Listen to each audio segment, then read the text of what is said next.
इम्तियाज जलील को हराने वाले, नासिर सिद्दीकी को हराने वाले कौन थे? किसने हराया इम्तियाज जलील को? किसने हराया नासिर सिद्दीकी को? गयासुद्दीन शेख साहब हमारे सबके सीनियर है। गुजरात के अंदर 3 टर्म वो एमएलए रहे। पूरे विधानसभा के अंदर तमाम समाज के, हिंदू मुस्लिम तमाम समाज के लोगों के लिए उन्होंने विधानसभा के अंदर आवाज उठाई है। ऐसी व्यक्ति जो विधानसभा के अंदर एक आवाज थी, वो आवाज को बंद करने के लिए हमारे लोग अपक्ष में खड़े रहे, अलग अलग पार्टियों में खड़े रहकर उनको हराया है। उनको एक सबक लेना पड़ेगा आज के दिन कि ऐसे लोगों की विधानसभा के अंदर जरूरत है। अगर ये 2 जीत जाते तो महाराष्ट्र की विधानसभा में लोग पहुंच जाते।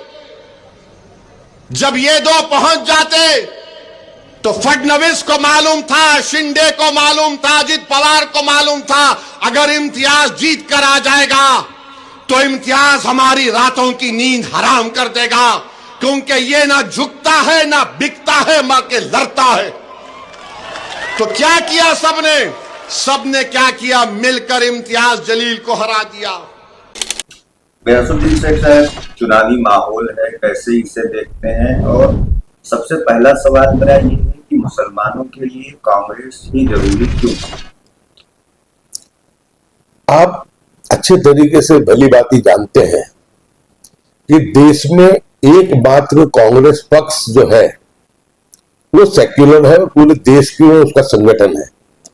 ठीक है, 70 साल सत्ता में भी रहे हैं, कहीं ना कहीं गलतियां भी हुई है और काम करता है, उससे ही गलती भी होती है और वो गलती हुई है, उसी का खमियाजा आज हम भुगतते रहेंगे। आज हमको लोगों ने सत्ता से बाहर किया है, लेकिन जिस ढंग से 2014 में इस देश में भारतीय जनता पार्टी का शासन आया और देश के तमाम संवैधानिक अधिकारों का हनन होने लगा, देश में नफरत की राजनीति को बढ़ावा मिलने लगा, आरएसएस और उसकी विचारधारा के लोग हावी हुए, उसी को लेकर के राहुल गांधी जी ने देश में भारत जोड़ो यात्रा और संविधान बचाओ का नारा दिया और 4000 किलोमीटर की कांग्रेस ने यात्रा की।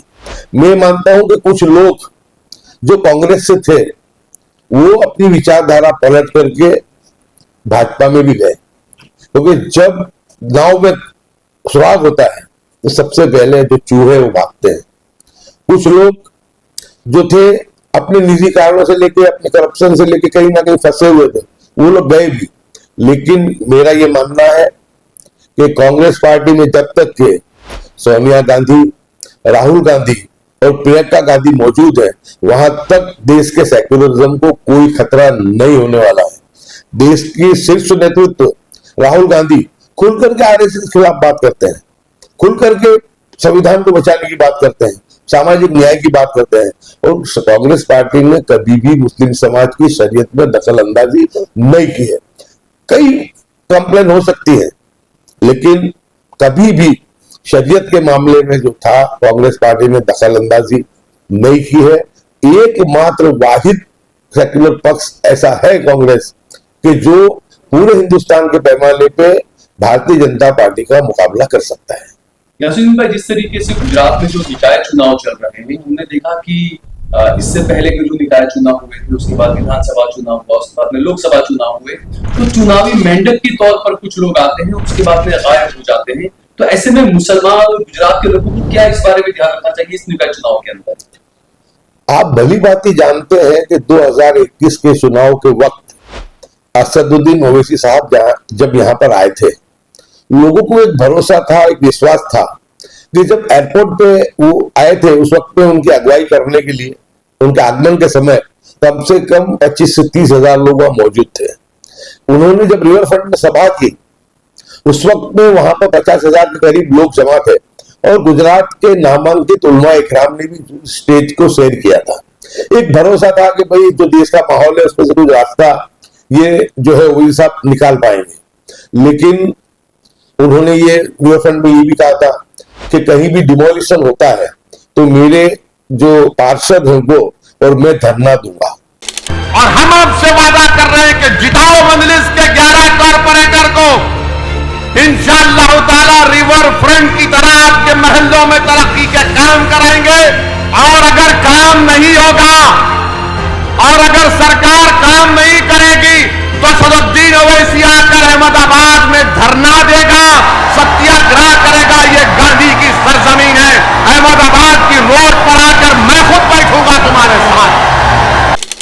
लेकिन चुनाव जीतने के बाद उनके साथ साथ लोग जीते, वो कभी गुजरात नहीं आए। उसके बाद 2024-25 में जुहापुरा क्रिकेट स्कूल में कार्यक्रम चल रहा था, उस कार्यक्रम में ओवैसी साहब मौजूद थे। उसी वक्त में जुहापुरा में एक संस्था, जो सामाजिक संस्था है, वो बेवाओं, यतीम और मिस्किनों के लिए फ्लैट बना रहे थे। कुछ परमिशन की उसमें कमी थी, तो वहां पर बुलडोजर लेकर के उसको तोड़ने आए थे। उस वक्त में मैं और विधायक इमरान खेड़ावाला तुरंत ही जुहापुरा में पहुंचे थे और अधिकारियों से उनसे हमने दलील की थी कि अहमदाबाद में 9 लाख से ज्यादा गैर कायदेसर बांधकाम है, नरोड़ा से लेकर नारोल तक। तो आपको नरोड़ा से लेकर नारोल तक आपको वो बांधकाम, गैर कायदेसर बांधकाम आपको नहीं दिखे। आपको सिर्फ और सिर्फ कॉर्पोरेट हाउस जो बनाए हैं, जो नेताओं ने बनाए गैर कायदेसर बांधकाम, उसको नजर नहीं आए। लेकिन एक बेवाओं के लिए बनने वाली स्कीम आपकी नजर में आई है, तो पहले वो 9 लाख बांधकाम को तोड़ा जाए, उसके बाद में तुम ये विवाह उसको तुम तोड़िए। उस वक्त में अधिकारियों को हमारी बात को मानना पड़ा और अधिकारियों को जाना पड़ा। लेकिन दुख की बात यह है कि जिस जगह डिमोलिशन चल रहा था उससे 200 मीटर दूर असदुद्दीन ओवैसी साहब मौजूद थे, लेकिन वो वहां पर नहीं आए। यानी कि जब चुनावी मेंढक की तरह आपका आना, मैं मानता हूं कि ये लोगों के विश्वास को कहीं ना कहीं कमजोर करता है। जब 2022 का चुनाव था विधानसभा का, उस वक्त में इनके साथ जो थे पार्षद जीते हुए थे, थोड़ा बहुत माहौल भी था इनके लिए। लेकिन जब ये आए तो इनको तमाम गुजरात के उलमा इकराम ने, एनजीओ ने, सिविल सोसाइटी के लोगों ने जाकर के कहा कि दरियापुर की सीट गयासुद्दीन शेख बहुत ही कम मार्जिन से जीतते हैं और उस सीट के ऊपर सिर्फ 38% मुस्लिम समाज के वोट है और 62% हिंदू भाइयों के वोट है। लेकिन 62% हिंदू वोट होने के बावजूद 15,000 से ज्यादा गयासुद्दीन शेख को वोट हिंदू समाज का मिलता है। जब हिंदू और मुस्लिम का कॉम्बिनेशन होता है, जब वो जीत पाते हैं, तो आपको कम से कम दरियापुर, जमालपुर और वांकानेर की ज्यादा की सीट इन पे उम्मीदवार नहीं खड़े करने चाहिए। लेकिन उन्होंने किसी भी उलमा इकराम की बात को नहीं माना और मेरे खिलाफ नुमाइंदा खड़ा किया। 8 दिन जमालपुर में घूमे, 6 दिन मेरे यहाँ पैदल घूमे, लेकिन 6 दिन पैदल घूमने के बाद भी सिर्फ 1700 वोट वो ले पाए। यानी लोगों ने उनकी नीति को लोगों ने नकार दिया। लोग ये देखते हैं कि हमारे सुख दुख में आधी रात को कौन काम में आता है। तो फिर भी मेरी हार का कारण वो बने। वो क़यादत करने की हमेशा बात करते हैं कि क़यादत खड़ी करना है, लेकिन गुजरात में बनी जो क़यादत थी, उस क़यादत का गला घोट करके ओवैसी साहब चले गए। तो यानी ये सब चीजों को लेकर के जब लोगों को पता चला कि गुजरात में चंडूला तालाब के यहाँ पे इतना बड़ा डिमोलिशन हुआ, बांग्लादेशियों के नाम पे 10,000 लोगों को बेघर कर दिया, गिर सोमनाथ में पट्टन, वहां पे मजारात को शहीद किए गए, बैट द्वारका में किए गए, जूनागढ़ में, बड़ौदा में मस्जिदें हैं, दरगाहें हैं, शहीद की गई, कब्रिस्तानों पे जो थे उसको शहीद किए गए। तो यानी लोगों के इतने दुख के माहौल में कभी एक ट्वीट भी ओवैसी साहब का नहीं आया। बहुत दुख के साथ मुझे कहना पड़ता है। और जब फिर वापस से चुनाव आया 26 का, तो फिर अपना लाव लश्कर लेकर के जब वो गुजरात आए, तो उसका परिचय, उसका लोगों ने उनके अपने मूड का परिचय दे दिया कि एक वक्त था कि जब 50,000 लोग रिवर फ्रंट पे इनके नाम पे जमा होते थे और हमको ये उम्मीद थी कि 2-3 हजार लोग तो सुनने आएंगे, क्योंकि चाहे वोट दे या ना दे, लेकिन एक अच्छे वक्ता के तौर पे उनको लोग सुनने तो जरूर पसंद करते हैं। लेकिन 300 लोग भी यहाँ पर जमा नहीं हो पाए। उसके 2 सबसे बड़े कारण थे। एक, जो बनी क़यादत जो थी 15 साल की, उसका गला घोटना, वो बहुत चर्चा का सब्जेक्ट था। दूसरा कि जिस तरीके से हुमायूं कबीर के साथ इन्होंने पश्चिम बंगाल में समझौता किया, बिहार में थोड़ा एक ले गए, जो 5 सीट थी 5 ही जीते, ज्यादा नहीं जीते, लेकिन गोदी मीडिया उसको बड़ा चढ़ा करके बताता है। महाराष्ट्र के अंदर निकाय चुनाव में 200 सीट जीते, उसको भी ऐसा बताया जैसे पूरा महाराष्ट्र जीत लिया उन्होंने। लेकिन जो एक माहौल खड़ा हुआ था, वो हुमायूं कबीर के साथ समझौता करने से पूरा का पूरा ढह गया इनका जो जन समर्थन था। क्योंकि हुमायूं कबीर से समझौता करने के लिए असीम वकार जो उनके प्रवक्ता है, प्रखर प्रवक्ता है, उन्होंने भी मना किया था कि बीजेपी का एजेंट है, इसके साथ अच्छा सब हमको नहीं करना चाहिए। जहां तक मेरी इंफॉर्मेशन है, उसके हिसाब से हुमायूं कबीर नाम का व्यक्ति शुभेंदु अधिकारी, जो भारतीय जनता पार्टी के बंगाल के सबसे बड़े नेता हैं, उनकी टीम का कोर मेंबर है। और पूरा इंडिया जानता है, पूरा भारत जानता है कि शुभेंदु अधिकारी टीम अमित शाह के कोर मेंबर हैं। पूरे हिंदुस्तान का मुसलमान, एक बात तो तय है कि पूरा मुसलमान कंस्ट्रक्टिव मानसिकता रखता है, डिस्ट्रक्टिव नहीं। देश का मुसलमान कंस्ट्रक्शन करने वाले लोगों के साथ है, डिस्ट्रक्शन करने वाले लोगों के साथ कतई नहीं है। जो देश तोड़ते हैं हम उनके खिलाफ हैं, जो देश बनाते हैं हम उनके साथ हैं। ओवैसी साहब की जितनी मेरी समझ है और जितना मैंने उनको समझा है वो ये है कि पूरे हिंदुस्तान में असद ओवैसी साहब अकेले ऐसे नेता हैं जो कभी भी मोहब्बत, अमन, चैन और एकता के खिलाफ रहने वाले व्यक्तियों का साथ नहीं दे सकते। ओवैसी साहब हमेशा उस व्यक्ति का साथ ले सकते हैं या उसका साथ दे सकते हैं जो एकता के लिए खतरा ना हो, जो मोहब्बत की बात करता हो, अमन की बात करता हो, चैन की बात करता हो।